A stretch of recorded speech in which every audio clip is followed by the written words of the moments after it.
Hi, I'm Maria Thea Harris of Velo Sews, and welcome back to Sew Over 50 Thursday. Stay listening.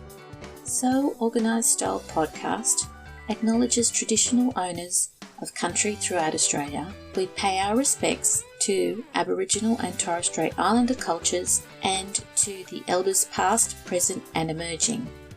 Today, Jeanette Irons, or Sew Irons on Instagram, is our guest from New Zealand. So let's welcome Jeanette and thank her for coming onto the podcast. Hi, Jeanette.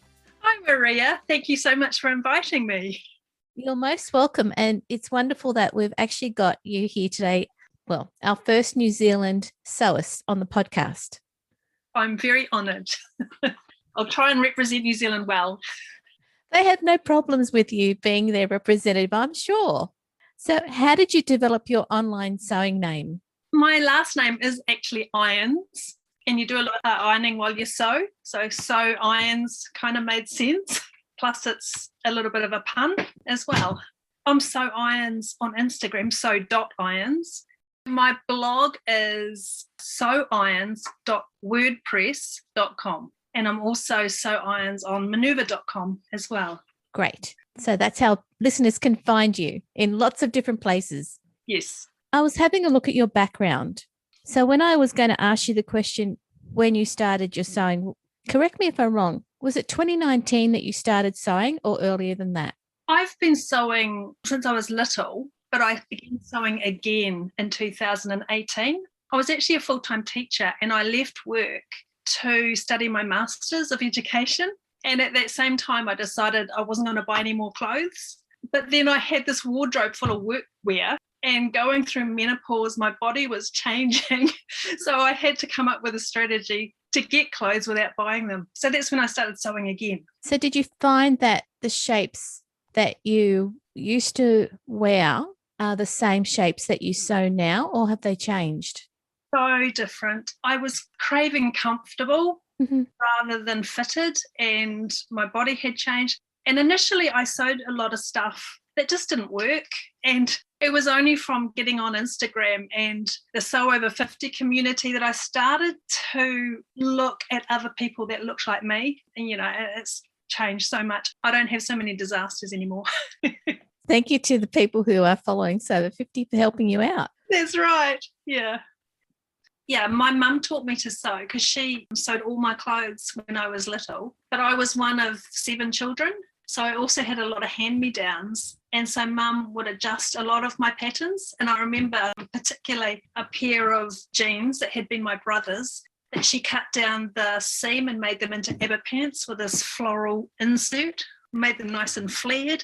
Yeah, mum did a lot of stuff like that. And she made my wedding dress, my bridesmaids' dresses. And so a lot of the time when I sew, I actually think of mum, particularly when I unpick things, because she was very, very pedantic about how to do things. And it's funny now that mum's actually passed away, I spend so much time sewing, and I think it's kind of a connection with my mum.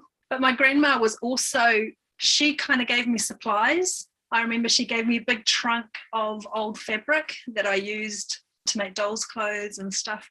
But thinking back, those fabrics were probably really valuable because I remember like beaded fabrics and satiny fabrics, and they were gorgeous for a little girl to play with.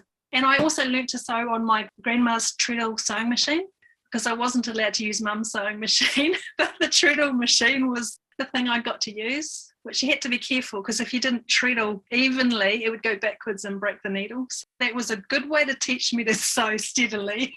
And I've actually got grandma's sewing machine in the corner there. I was going to ask you if you still had the machine. I do. I'm really fortunate. I've got my grandma's sewing machine. I've also got my husband's grandmother's old Singer, which is actually an electric one that's got a knee pedal. But unfortunately, when you plug it in, it doesn't stop until you unplug it out of the wall. It's possibly a little bit dangerous, that one. Possibly, yeah. Yeah. Because you're based in New Zealand, do you have a lot of opportunities to go to retailers to buy fabrics and notions? Well, I'm rural New Zealand. A lot of the really fun sewing shops are about an hour and a half away, like Miss Maud and the fabric store. So I mainly go on them online. I do have a little local quilt shop that's fun for little bits and pieces, and Spotlight in Palmerston North. Mm-hmm. but mostly online. I've got lots and lots of favourite places I look at online. There is another shop local called For Fabric Sake, which used to be a knitwear manufacturer called Lavana, but the manufacturing's no longer in New Zealand, so this other retailer has taken it over. So I go to them a lot. They're just mainly knitwear and merino and things like that.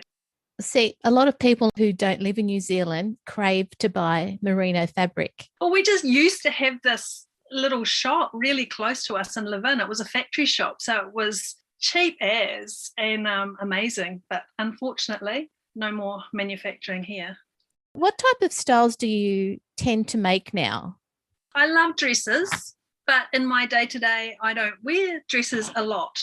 I mainly wear pants and tops, and I love comfortable because I work from home now. So I wear dresses for fun, but not because I need to. I noticed that you made the Frankie baseball tee. I've made so many of those. I've probably got about 8 of them, and it's mainly for layering. In the winter, I wear it underneath. I don't normally wear it as a t-shirt. Except you've got a really lovely striped one, and you matched perfectly on the shoulders. Yeah, there was a bit of stretching in there. Yeah, I don't normally pattern match, but that one was really fun. It looks stunning. Thank you. Also, looking on your feed, I could see quite clearly that sewing is not your only craft. I love knitting, and I've always got a knitting project on the go. I love knitting in the car when my husband's driving, and he's also a private pilot, so I'll knit while we're flying as well. As you do. He thinks I'm a little bit crazy, but I don't know if you've ever been in a little plane, but it's a little bit bumpy, and I find knitting helps to settle my nerves. For my job, I mark master's papers online, and sometimes when I'm doing really academic study, I find it's hard to focus, and so I'll knit at the same time. It really helps me to concentrate on what I'm reading. Wow. And that's when I sew. After I've been working really hard academic stuff, I'll sew, and it's kind of like a break, even though it's still thinking, it's different. When did you join Instagram? That was probably in about 2018. For a long time, I was just stalking. Good. Yeah. And then it was really funny. In 2020, with the lockdown, part of my role as a church leader, we were going online, putting church online, and I was having to communicate on Facebook and with Messenger. And suddenly I realized that this two-way conversation was really powerful. And it was then that I made the Sew Irons Instagram and started being part of that conversation. And it changed things so much. Particularly, I remember the first time I did a post and tagged Sew Over 50 and they commented. I nearly fell off my chair because I realised, it was actually people, not just a hashtag. And then when they put one of my pictures up, it was so exciting, empowering. Really, they're amazing. You mentioned that once you discovered Sew Over 50, you were able to find people that looked like you to help you with. Yes. Talk about that a little bit. Well, it's a funny thing because you look at pattern models, they've got a certain look and they don't look like most of us. And whereas the Sew Over 50, there's so many different shapes and sizes, but they all kind of look like me, if you know what I mean. And it's actually changed my perception of what clothes can look like and should look like. Because recently I looked at an online retailer's winter, their collection. Winter collection, yes. And all the models looked really strange. They were all very skinny with long legs and sort of boyish looks, flat-chested. And then I realised actually that's what models do look like, but my perception had changed of what they should look like. And it was because of all my time on Instagram, I'd switched how things should look, which was kind of funny to notice. So thanks to the Sew Over community as well, changing my perception. Well, that's great to hear. Yeah, we can look fantastic, but we don't look like a fashion model. That's a whole different realm really now. It is, yeah. Are there any sewing patterns that you favour the most? Well, we've already talked about the Frankie baseball tee. Yes, I love itch to stitch. I've made lots of her patterns. They seem to fit me, and she has cup sizes, so I don't need to do any adjustment. Closet core, I've made a lot of their patterns as well. Again, they just seem to fit, and her instructions are amazing. I subscribe to Fibre Mood magazine, so I make a lot of them as well. Although they are not as easy to sew, they're more like an old Burda pattern, very minimal instructions and a different way they do things. But yeah, I've got lots of favourites. I tend to make patterns over and over and over and over again once I like one. And just looking at the tee, the Frankie baseball tee, you've got the fit, that's perfected on you. So why wouldn't you keep making it? There's no point making any other T-shirt. I'll just go to that one. Yeah.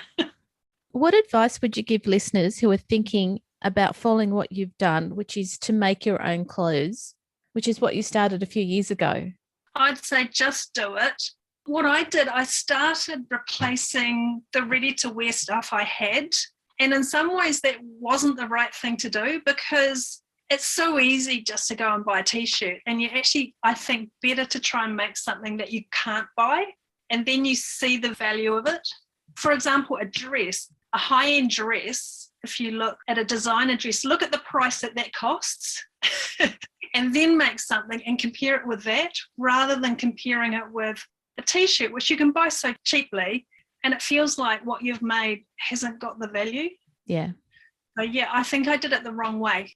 Every time I make a dress, because it's expensive to buy fabric and it's expensive in time, but yeah, compare it to a high-end one and then it's like, wow, I've made this amazing garment.